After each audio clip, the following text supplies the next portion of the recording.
മമ്മിയൂർ ശ്രീ മഹാദേവ ക്ഷേത്രത്തിൽ 4ാം മഹാരുദ്രയജ്ഞം 2026 ജനുവരി 1 മുതൽ ആരംഭിക്കുമെന്ന് ക്ഷേത്രം ഭാരവാഹികൾ വാർത്താസമ്മേളനത്തിൽ അറിയിച്ചു.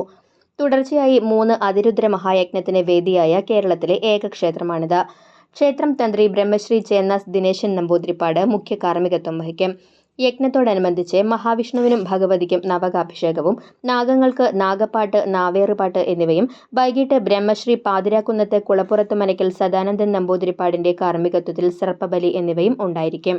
ക്ഷേത്രത്തിൽ എല്ലാ വർഷവും നടത്തിവരുന്ന മുറഹോമം, സുകൃതഹോമം എന്നിവ മഹാരുദ്രയജ്ഞത്തോടൊപ്പം 7 ദിവസങ്ങളിലായി നടത്തും. യജ്ഞത്തിന്റെ ഭാഗമായി നടരാജ മണ്ഡപത്തിൽ എല്ലാ ദിവസവും രാവിലെ ഭക്തിപ്രഭാഷണം, വൈകിട്ട് വിവിധ കലാപരിപാടികൾ എന്നിവ ഉണ്ടായിരിക്കും. തിരുവാതിര ദിവസമായ ജനുവരി 3-ന് മഹാദേവന് 1008 ഇളനീർ കൊണ്ട് അഭിഷേകം, ചതുശ്ശതം നിവേദ്യം എന്നിവ ഉണ്ടായിരിക്കും.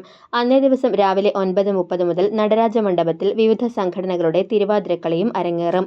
സംസ്കാരവും ഭാരതീയ വിജ്ഞാന പാരമ്പര്യവും എന്ന വിഷയത്തിൽ ക്ഷേത്ര സംഗീതത്തിന് പ്രാധാന്യം നൽകി വിവിധ മേഖലകളിൽ പ്രാവീണ്യം സിദ്ധിച്ചവർ പങ്കെടുക്കുന്ന ദേശീയ സെമിനാർ ജനുവരി 7, 8, 9 തീയതികളിൽ രാവിലെ 10 മുതൽ 1 മണി വരെയും ഉച്ചതിരിഞ്ഞ് 2 മുതൽ 5 വരെയും മമ്മിയൂർ ശ്രീ കൈലാസം ഓഡിറ്റോറിയത്തിൽ നടക്കും. മുഴുവൻ ഭക്തജനങ്ങൾക്കും എല്ലാ ദിവസവും പ്രസാദഊട്ട് ഉണ്ടായിരിക്കും. ദേവസ്വത്തിന്റെ ജീവകാരുണ്യ പ്രവർത്തനങ്ങളുടെ ഭാഗമായി നിർധനരായ രോഗികൾക്കുള്ള സഹായഹസ്തം ചികിത്സാ സഹായനിധി Malabar Devaswom board commissioner TC ബിജുവിന്റെ അധ്യക്ഷതയിൽ ചേരുന്ന സമ്മേളനത്തിൽ പ്രസിഡന്റ് OK വാസു ഉദ്ഘാടനം ചെയ്യും. ദേവസ്വം ഓഫീസിൽ നടന്ന വാർത്താ സമ്മേളനത്തിൽ executive officer N Shaji, office superintendent PC രഘുനാഥരാജ, ക്ഷേത്രം സൂപ്രണ്ട് K ജ്യോതിശങ്കർ തുടങ്ങിയവർ പങ്കെടുത്തു.